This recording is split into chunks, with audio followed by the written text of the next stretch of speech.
Shortly after the towers went down, both the North and the South Towers, the city's leader, Mayor Rudy Giuliani, and of course the Police Commissioner Bernard Kerik were barricaded into a building and could not get out. And that lasted for about at least 3 or 4 hours.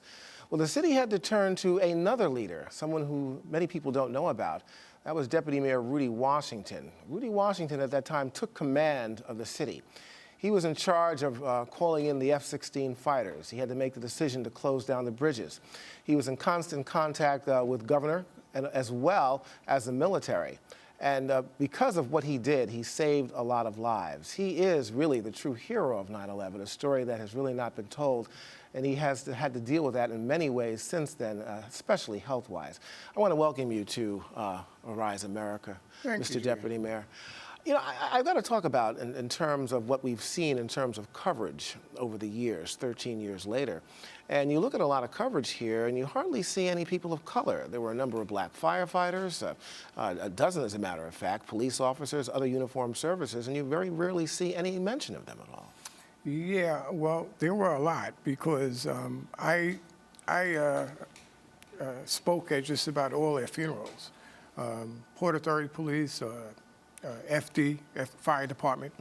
I'm trying to think if there was any NYPD guys, but there were a number of first responders that were of minority descent, Latino, African Americans, that I did their funerals. So there were a lot. There were kids, family members that I know that the United Negro College Fund has supported some of the kids going to college because I delivered the check. So, yes, there were a number. Well, you've watched a number of these kids grow up.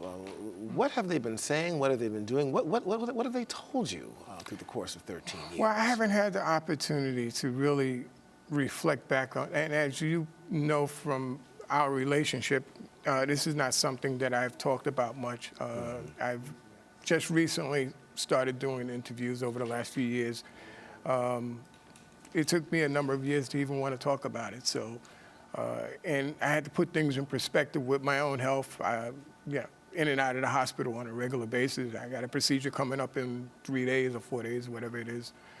So it's, yeah, I had to get my head wrapped around all of this, in order to just go forward for myself. I know it's been very difficult for you, Deputy Mayor, but at the same token, if you could just briefly take us through what you had to go through in the city was virtually in your hands. You were in control for a while there.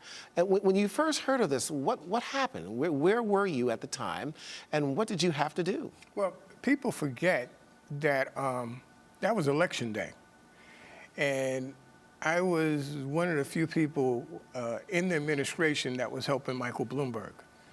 And it was his election that day, and I normally would head to the city by 6:30 in the morning so I could be at morning meeting, because we met every single morning at City Hall with the mayor and several other staff members.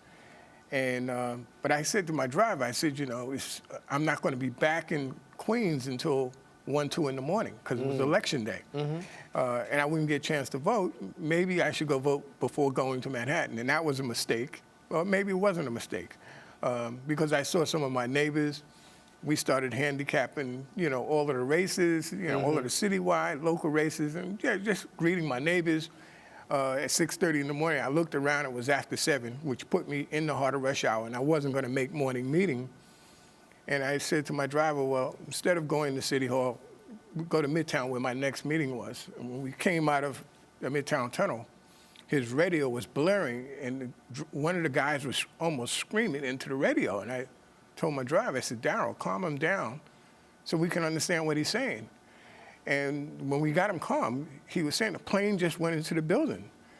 And so my driver said, lights and sirens, but we're on FDR rush hour. And I told him, no, don't want to cause an accident. And I'm thinking it was a small plane because I also did the planning for the International Naval Review. And one of the scenarios when we were doing our tabletop exercises was small planes loaded with bombs flying into the ships, the naval ships that had the heads of states on it. So when I heard about a plane, I'm thinking a little small plane, sightseeing, maybe had gone into the building. But when I got up on FDR around 32nd Street, you used to can see the World Trade Center, and I saw the smoke bellowing out, I knew it was something bigger than a small plane. Fast forward here, when did you realize you had to take control when of course, the mayor was barricaded as well as the commissioner? When I arrived at City Hall, I asked the officers, where's the mayor? They said he walked down there. So I proceeded to walk down, and as I'm walking into a wave of people, and the people start saying the plane just went into the building, and I'm kind of perplexed because everybody knows the plane, not realizing they were talking about a second plane. Mm-hmm. And as I turned the corner and I saw both buildings now burning, and the streets were littered with people that were injured from flying debris. And as I ran down and got into the middle of that, people were injured everywhere. And this was before the collapse of the building. And EMS was coming up and they were helping people. And I went to find the mayor. And as I started in, I was told the mayor had left because the smoke had gotten so heavy in the lobby. Mm-hmm. So at that point and after that, when you had to make these decisions, I guess these were split-second decisions of calling in the fighters, mm-hmm. shutting down the bridges. Mm-hmm. I just want to say this because we don't have a lot of time, and this is such an intriguing story. It's not really known much of the fact that you have suffered a lot. There have been some articles on you. Mm-hmm. You've been on TV. You say you're going into a procedure. Mm-hmm. Nobody wants to make money off of a tragedy. And of course, we both are friends with Giuliani as well as Bernie Kerik. But yet and still, they have made a lot of money. A lot of the deputy mayors are doing very well now. You've received no attention, and nobody really knows your story. With all that you go through, has this made you bitter? Well, one thing about this event, mm-hmm. it kind of gave me clarity on questions about terrorism and life. And it put a lot of things in perspective. Like one of your last interview was talking about the president's speech. When you've gone through something like this, you're very clear on what needs to happen and when it needs to happen, and not mincing words and worrying about offending your base or your party base. And those things, those kind of things rub me mm-hmm. kind of like, in a negative way. But this event, like I said, has given me clarity on a lot of things in life, on what's important: family, my wife, my faith, and it's helped me move forward and go forward. As I've told you once before, I lost 2 book deals because instantly the publishers wanted to interject race into the question. My being an African American, and it was the mayor was preparing to run, and I didn't want to be used that way. Mm-hmm. I didn't want to be caught out there in the question of,